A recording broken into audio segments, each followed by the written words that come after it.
জামাত সংশ্লিষ্ট একজন বক্তাকে শুনতে দেখেছি যে ৭১ সালের যে যারা ছিল তারা নাকি প্রতারক, সবচেয়ে নিকৃষ্ট জাতি নাকি ৭১ সালের যে পরবর্তী যে প্রজন্ম ছিল। আপনারা যখন মুক্তিযুদ্ধ এবং ৭১ সাল নিয়ে কটাক্ষ করবেন, তাহলে তো যারা মুক্তিযুদ্ধকে লালন করে তারা তো গোলাম আজম থেকে শুরু করে যারা চিহ্নিত অপরাধী তাদেরকে কটাক্ষ করবে, এটাই স্বাভাবিক। কিছু মানুষ বাংলাদেশের সাথে পাকিস্তানের খেলা হচ্ছে অথচ পাকিস্তানকে সাপোর্ট করছে। বাংলাদেশ স্বাধীন হওয়ার পর আজকে প্রায় ৫৫ বছর হয়ে গেছে, এখনো পর্যন্ত যে রাজাকারের ইস্যু, বাংলাদেশ পাকিস্তান ইস্যুটা এখনো পর্যন্ত পুরোপুরি মীমাংসা হয় নাই। এটা অত্যন্ত দুঃখজনক। বিশেষ করে আমরা অনেক সময় দেখেছি যে বাংলাদেশ যারা স্বাধীন হওয়ার পর কিছু মানুষ এখনো পাকিস্তানের প্রতি তাদের অত্যন্ত দরদ দেখা যায়, আবেগ দেখা যায়, যেটা আসলে খুবই লজ্জাজনক এবং দুঃখজনক। বিশেষ করে গত কিছুদিন পূর্বে একজন জামাত সংশ্লিষ্ট একজন বক্তাকে শুনতে দেখেছি, তিনি তার বক্তব্য বলেছিল যে ৭১ সালের যে যারা ছিল তারা নাকি প্রতারক, সবচেয়ে নিকৃষ্ট জাতি নাকি ৭১ সালের যে পরবর্তী যে প্রজন্ম ছিল। তো এটা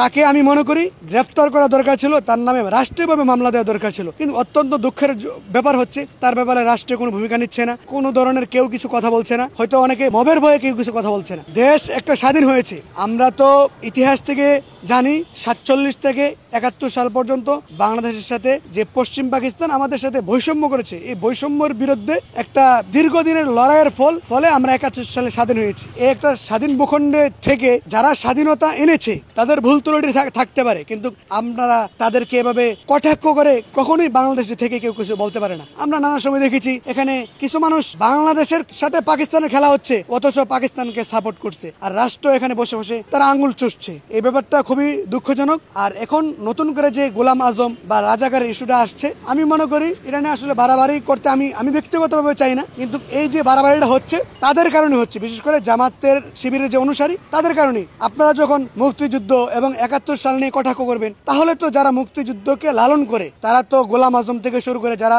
চিহ্নিত অপরাধী তাদেরকে কটাক্ষ করবে, এটাই স্বাভাবিক। আপনাদের উচিত ছিল, যেহেতু আপনাদের দুর্বলতা আছে এবং ৭১ এই বাংলাদেশের বিরোধিতা করেছিলেন, আপনাদের এই ব্যাপারে চুপ থাকা দরকার ছিল। ক্ষমা চেয়েছেন, যাই করেন আপনারা বারবার মুক্তিযুদ্ধ কিংবা বাংলাদেশ নিয়ে যে আপনাদের কটাক্ষ, এটা নতুন কিছু না। জামাতের লোকজন বিগত সময় বা অনেকবার আমরা দেখেছি, ২০০০ পরবর্তী সালেও আপনাদের একজন নেতা বলেছিল বাংলাদেশ এবং পাকিস্তানে একটা গৃহযুদ্ধ হয়েছিল, এটা নাকি মুক্তিযুদ্ধ ছিল না। এরকম যদি কটাক্ষ করেন, আপনারা যে এখন যেভাবে ঢাকা বিশ্ববিদ্যালয়ে আপনাদের নেতাদেরকে অপদস্থ করছে, সামনের দিনে ঠিক তদরূপ অপদস্থ করবে। আমি ব্যক্তিগতভাবে আমি চাই না আপনাদের নেতৃবৃন্দকে অপদস্থ করুক, কারণ আপনাদের বিশ্বাসের জায়গা থেকে আপনারা তাদেরকে শ্রদ্ধা করতে পারেন। যেহেতু একটা এই ইস্যুটা একবার মীমাংসিত হয়েছিল, কিন্তু মীমাংসিত ইস্যুটা বারবার আপনারাই এটাকে বিশৃঙ্খলার দিকে নিয়ে যান। এই জায়গা থেকে যারা বিশেষ করে গোলাম আজম থেকে শুরু করে যুদ্ধ অপরাধীদের যে বিশেষ করে পাকিস্তানের পতাকা, গোলাম আজমকে এইভাবে ঢাকা বিশ্ববিদ্যালয়ের বিভিন্ন জায়গায় তার ছবি এভাবে টাঙিয়ে দেওয়া, এটা